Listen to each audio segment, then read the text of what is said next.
Good morning students. This is Mamta Sharma, your Punjabi subject teacher. Today I will teach you pronouns. Pronouns means पड़नाम. Punjabi विच पड़नाम को पड़नाम कहते हैं और हिंदी विच इसनों सर्वनाम कहते हैं. पड़नाम किसनों कहते हैं? सब तो पहले असीं जानने की कोशिश करते हैं कि पड़नाम किसनों कहा जाता है. देखो एग्जाम्पल दे रही हूँ तुहानूं मैं. जिस तरह रमा एक लड़की है,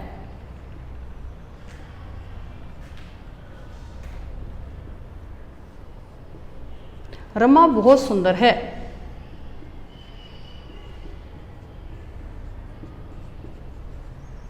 रमा दे पिताजी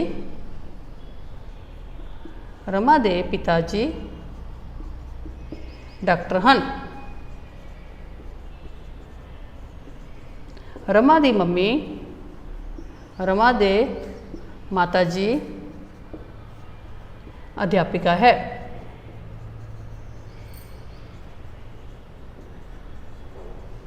देखो असी 4 सेंटेंस लिखे है. 4 सेंटेंस विच सब तो पहला असी रमा एक लड़की है, रमा बहुत सुंदर है, रमा दे पिताजी डॉक्टर हैं, रमा दे माताजी अध्यापक. क्यों ना असी रमा शब्द नूं कट के इस जगह पर कोई इस तरह का शब्द प्रयोग किया जाए जो देखने विच भी अच्छा लगे और साडा सेंटेंस भी वही बना रहे. हाँ जी, देखो रमा एक लड़की है, वो बहुत सुंदर है, वो बहुत सुंदर है. उस दे पिताजी डॉक्टर हैं, उस दी माताजी अध्यापिका है. देखो रमा की है, नाम है, नाम शब्द है. रमा की जगह ते असी जो शब्द वरते हैं, किहड़े शब्द वरते हैं? ओ, उस दी. एक की शब्द रमा की जगह ते वरते गए शब्दों को असी पड़नाम कहते हैं. यही इसकी परिभाषा है. देखो नाम शब्द की थां ते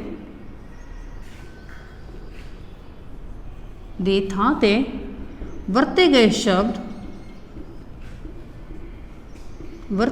शब्द पड़नाम कहते हैं. पड़नाम कहते हैं. जिवें असी रमा की जगह पर किहड़े शब्दों की वरतों की गई है? ओ, उस दी. ओ, उसदी, उसदा.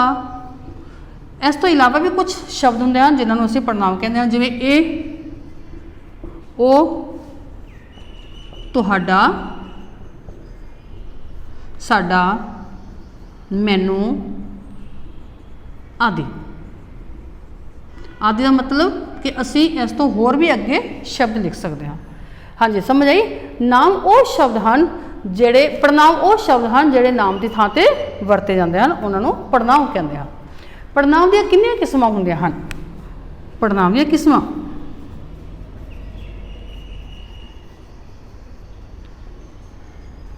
हाँ जी बच्चों, पड़नाम दी कितनी किस्मां होंदियां हैं? पड़नाम दी 6 किस्मां होंदियां हैं. पड़नाम 6 प्रकार के होंदे हैं.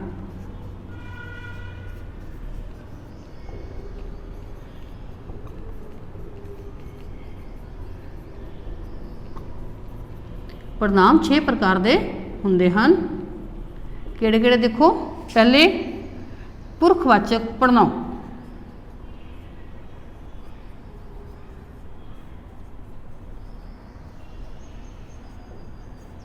पुरखवाचक पड़नाम है, ये भी अगों फिर 3 प्रकार के होंदे हैं जिन्होंने मैं तुहानूं एक्सप्लेन करन जा रही हैं. नैक्सट देखो नंबर 2 निजवाचक पड़नाम.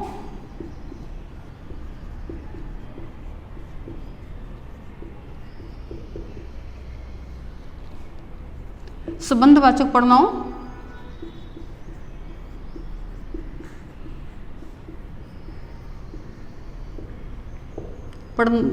प्रश्नवाचक पड़नाम.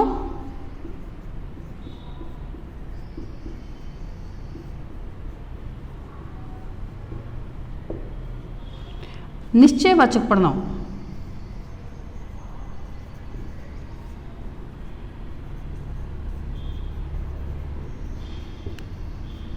और लास्ट अनिश्चयवाचक पड़नाम.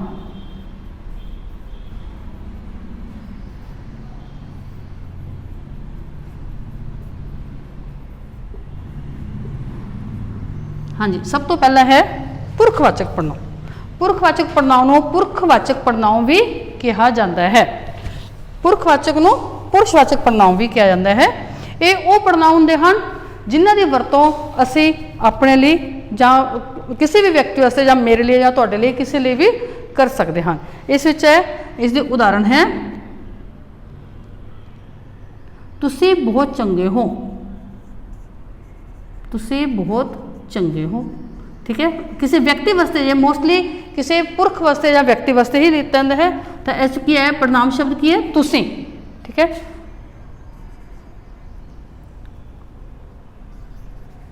अज मैनू बुखार है, अज मैनू बुखार है।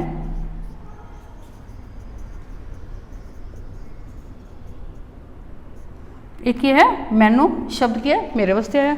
ठीक है, एक ही व्यक्तिवाचक शब्द। पुरखवाचक जो पढ़नाम हैं ये 3 प्रकार के होंगे हैं। पहला है पहला पुरख,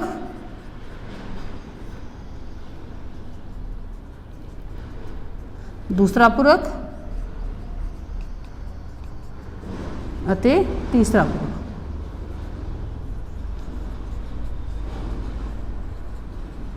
हाँ जी, पहले पुरख नूं की कहते हैं? हाँ जी, पहला पुरख, पहले पुरख नूं उत्तम पुरख भी कहा जाता है। उत्तम पुरख, हाँ जी, इंग्लिश विच पहले पुरख नूं फर्स्ट पर्सन, दूसरे पुरख नूं सैकेंड पर्सन और थर्ड पुरख नूं थर्ड पर्सन भी कहा जाता है। पहला पुरख वो पुरख है जिहड़ा गल करता है, जिस तरह मैं तुहाडे नाल गल कर रही हूँ। ठीक है ना, जो गल करता है उसनूं पहला पुरख कहा जाता है या उत्तम पुरख कहा जाता है। देखो, जो असीं अपने ऊपर जो सेंटेंस बनावांगे वो उत्तम पुरख है। जिस तरह मैं स्कूल जांदी हाँ, मैं स्कूल जांदी हाँ।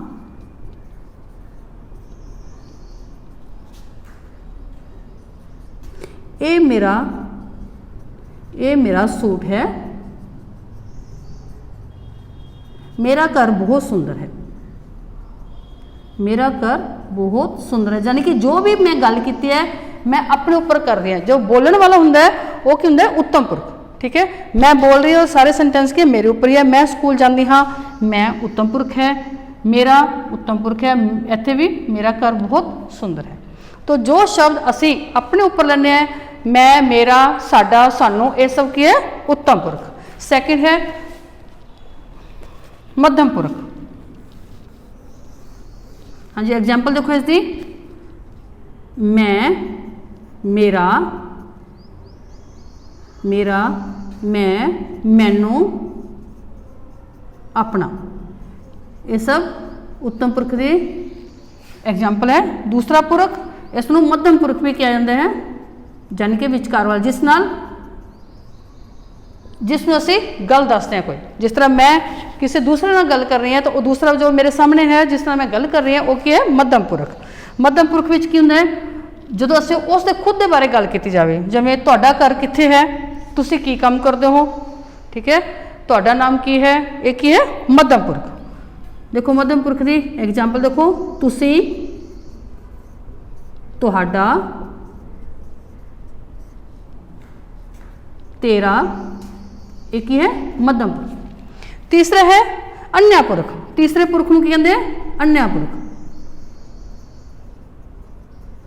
अन्य पुरख मीन्स जब मैं और मेरे सामने वाला गल कर रहे हैं, लेकिन असी गल किसकी कर रहे हैं? किसी तीसरे आदमी की गल कर रहे हैं। ठीक है, जो आपस सामने आमने सामने गल कर रहे हैं, जो गल कर रहे हैं वो की है? उत्तम पुरख। जिस तरह गल कर रहे हैं वो मध्यम पुरख। और जो असी दोनों आपस जो गल कर रहे हैं दोनों वो तीसरे आदमी की गल करते हैं तो वो की होंगे? अन्य पुरख। अन्य पुरख विच किवें? वो मेरा भरा है, ठीक है, उसके पिता जी डॉक्टर हैं, ठीक है, एक ही है वो उसका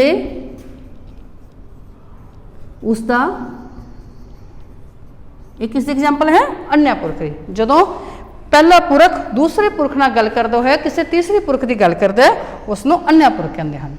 नैक्सट है सैकेंड निजवाचक पढ़नाउं। ये वो पढ़नाउं हुंदे हन जो कर्ता के बारे गल करते हैं, यानी कि जो कर्ता गल करता है, ठीक है, जो काम कर रहा है वो अपने आप के उपर उसकी गल आवे, उसनों कहते हैं निजवाचक पढ़नाउं। जिस तरह अज मैं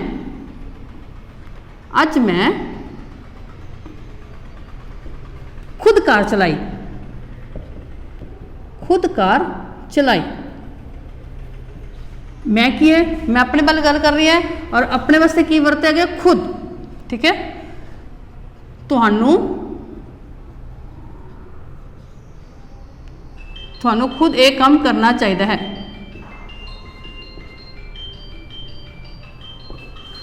ਜਾਂ ਤੁਹਾਨੂੰ ਆਪਣੇ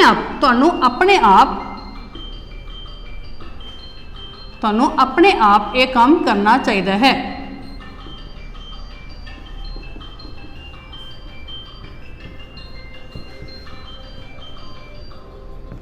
दूसरा आदमी गल कर रहा है, लेकिन गल किस बारे हो रही है, उसके खुद बारे गल हो रही है। ठीक है ना, तो एक ये जो करता है, जो काम करता है, वो अपने बारे गल कर रहा है।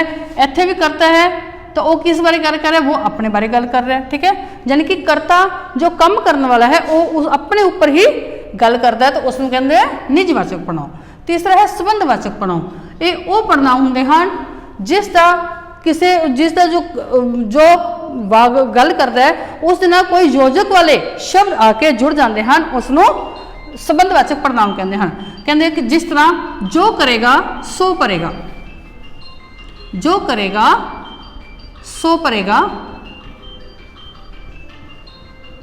देखो जो अते सो आपस में दोनों अलग अलग कर है, जो करेगा और सो परेगा।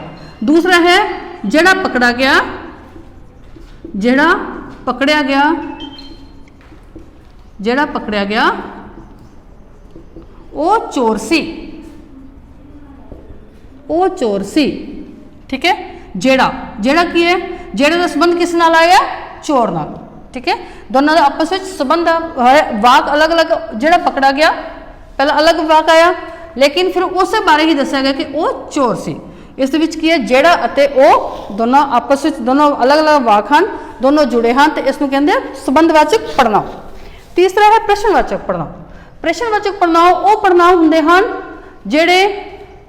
ਜਿਹੜੇ ਕਿਸੇ ਦੀ ਜਗ੍ਹਾ ਤੇ ਵਰਤੇ ਜਾਂਦੇ ਹਨ, ਜਿਵੇਂ ਕਿਸੇ ਨਾਮ ਦੀ ਜਗ੍ਹਾ ਤੇ ਵਰਤੇ ਜਾਂਦੇ ਹਨ, ਉਹ ਪੜਨਾਂਵ ਹੁੰਦੇ ਹਨ। ਲੇਕਿਨ ਉਹਨਾਂ ਪੜਨਾਂਵ ਦੇ ਨਾਲ ਹੀ ਅਸੀਂ ਕੋਈ ਕਿਸੇ ਤੋਂ ਕੁਝ ਪੁੱਛਦੇ ਹਾਂ, ਪ੍ਰਸ਼ਨ ਪੁੱਛਦੇ ਹਾਂ। ਜਿਸ ਤਰ੍ਹਾਂ ਤੁਸੀਂ ਕਿੱਥੇ ਗਏ ਸੀ, ਤੁਸੀਂ ਕਿੱਥੇ ਗਏ ਸੀ, ਤੁਸੀਂ ਕਿਉਂ ਪੜਨਾਂਵ ਹੈ, ਲੇਕਿन ਇਸ ਤੋਂ ਪ੍ਰਸ਼ਨ ਪੁੱਛਿਆ ਗਿਆ ਕਿ ਕਿੱਥੇ ਗਏ ਸੀ। ਤੁਹਾਡਾ ਘਰ ਕਿੱਥੇ ਹੈ, ਤੁਹਾਡਾ ਘਰ किथे है, तुहाडा की है पढ़नाम है, लेकिन इस दे द्वारा की किया गया, प्रश्न पूछा गया। ठीक है, अगे है ये काम की, ये काम तुसी आप किया, कि ये काम तुसी आप किया, इस तो भी प्रश्न पूछा गया। की लगा के विच की है ए की है पढ़नाम शब्द है, लेकिन फिर भी ऐसा प्रश्न पूछा गया कि ये काम तुसी आप किया, ये हैं प्रश्नवाचक पढ़नाव। अगे है निश्चयवाचक पढ़नाव। निश्चयवाचक पढ़नाव वो पढ़नाव होंगे हैं जिस विच किसी काम की पक्याई होवे कि हाँ ये काम हो चुका है या हो रहा है, लेकिन कन्फर्म होवे, तुहानूं पूर्ण तौर पर कन्फर्म होवे ये काम। इस विच निश्चयवाचक विच असीं किसी दूर खड़े इंसान वास्ते भी कह सकते हैं, ठीक है ना, इशारा करके भी कह सकते हैं, और नज़दीक वास्ते भी कह सकते हैं। जिस तरह ये मेरा स्कूल है, ये मेरा स्कूल है, ये पक्का है कि ये मेरा स्कूल है। ठीक है ना, वो तुहाडा घर है, मैनूं पक्का है, कन्फर्म है मैनूं कि वो तुहाडा ही घर है। ठीक है, ये मेरा कमरा है, ठीक है, ये मेरी शर्ट है। ठीक है, इसमें कह जिस तरह वो मेरा भरा है, वो लड़का जो खड़ा है वो मेरा भरा है। तो इस विच कहंदे ये मेरा घर है, वो तुहाडा स्कूल है।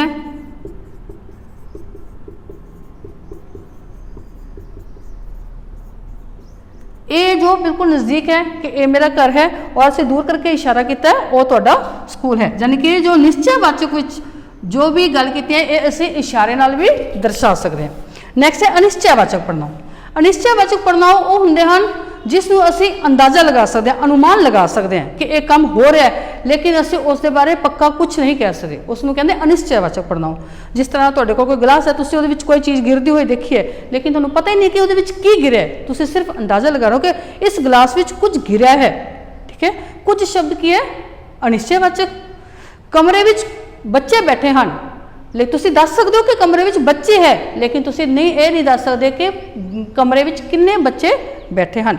ਮੇਰੇ ਬੈਗ ਵਿੱਚ ਕੱਪੜੇ ਹਨ, ਤੁਸੀਂ ਦੱਸ ਦਿਓ ਕਿ ਮੇਰਾ ਬੈਗ ਜੋ ਕੱਪੜੇ ਨਾਲ ਭਰਿਆ ਹੋਇਆ ਹੈ, ਲੇਕਿਨ ਅਸੀਂ ਇਹ ਪੱਕਿਆਈ ਨਹੀਂ ਦੱਸ ਸਕਦੇ ਕਿ ਮੇਰੇ ਬੈਗ ਵਿੱਚ ਕਿੰਨੇ ਸੂਟ ਹਨ।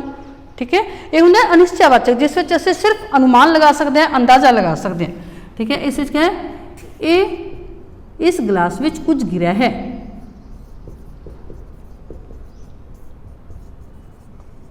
ਇਸ ਗਲਾਸ ਵਿੱਚ ਕੁਝ ਗਿਰ ਗਿਆ ਹੈ।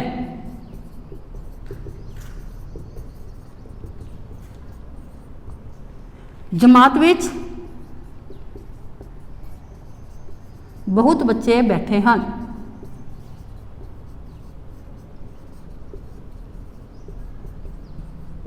तो इस विच क्या आएगा, कुछ। कुछ शब्द की है, पढ़नाव है। बहुत बच्चे बहुत क्या है, पढ़नाव शब्द है। हाँ जी, ये सी थोड़े बच्चों पढ़नाव। इस लैसन को अच्छी तरह पढ़ोगे और खुद क्वेश्चन के जो आंसर है वो अपने आप फाइंड करोगे। ठीक है, ओके बाय।